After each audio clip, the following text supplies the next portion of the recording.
بسم اللہ الرحمن الرحیم۔ ایک بھائی سوال کرتے ہیں کہ کیا حیض کی حالت میں یا نفاس ناپاکی کی حالت میں جب بیوی کے پیریڈز چل رہے ہوں یا بچہ پیدا ہونے کے بعد جو خون چل رہا ہوتا ہے ان دنوں میں طلاق دینا کیسا ہے، کیا طلاق ہو جائے گی یا نہیں ہوگی؟ اور اسی طرح حاملہ بیوی کو یعنی پریگننٹ کی حالت میں طلاق دینا کیسا ہے، طلاق ہوگی یا نہیں؟ شریعت اسلامی نے مرد اور عورت کو ایک دوسرے کے لیے حلال کرنے کے لیے ایک راستہ اور طریقہ دیا ہے کہ وہ ہے نکاح والا، کہ مرد اور عورت کے درمیان جب نکاح ہو جائے تو وہ ایک دوسرے کے لیے حلال ہو جاتے ہیں، اور پھر ان پر چند حقوق اور چند حدیں لازم ہوتی ہیں اور ایک دوسرے کے حقوق ادا کرنا لازم ہوتا ہے، اور حکم ہے کہ ایک دوسرے کے حقوق کو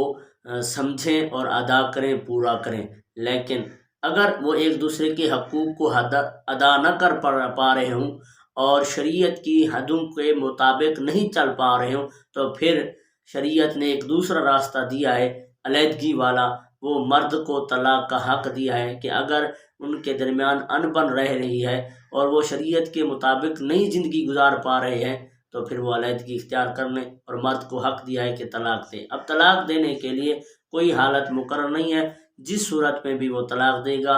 چاہے بیوی کے پیریڈز چل رہے ہوں، چاہے نفاس کے دن چل رہے ہوں یا بیوی حاملہ ہو، طلاق کے لفظ جیسے ہی مرد بولے گا طلاق واقع ہو جائے گی۔ ایک بولے گا تو ایک، دو بولے گا دو، تین بولے گا تو تینوں طلاقیں ہو جائیں گی۔ چاہے غصے میں مرد بولے، چاہے مذاقیہ طور پر بولے، چاہے جیسی حالت میں بھی بولے تو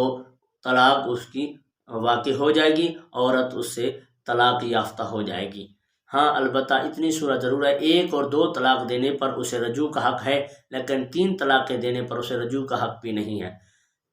اور حیض کی حالت میں، ناپاکی کی حالت میں بھی طلاق اگر عورت کو دی گئی تو طلاق ہو جائے گی، اگرچہ اس صورت میں طلاق دینا مرد پر گناہ تھا کہ نہ دیتا طلاق، لیکن اس نے چونکہ دے دی ہے تو اب اس پر طلاق ہو جائے گی۔ اگر ایک یا دو دی ہے تو حکم یہی ہے کہ رجوع کر لے، اور بعد میں باقی اگر اسے علیحدہ کرنا ہی چاہتا ہے تو پھر اسے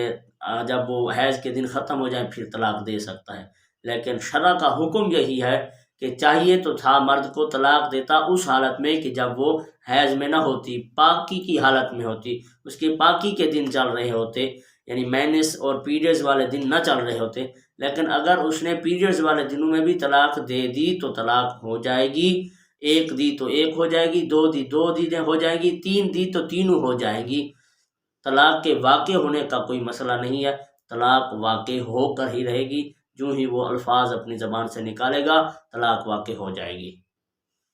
اور اسی طرح حاملہ عورت، اس کو بھی طلاق دی تو حاملہ بیوی کو بھی طلاق ہو جائے گی۔ پریگننسی طلاق کے واقع ہونے کے لیے کوئی معنی نہیں ہے، اور بیوی کا حاملہ ہونا طلاق کے واقع ہونے کے لیے کوئی معنی نہیں ہے۔ جو یہ طلاق دے گا، ایک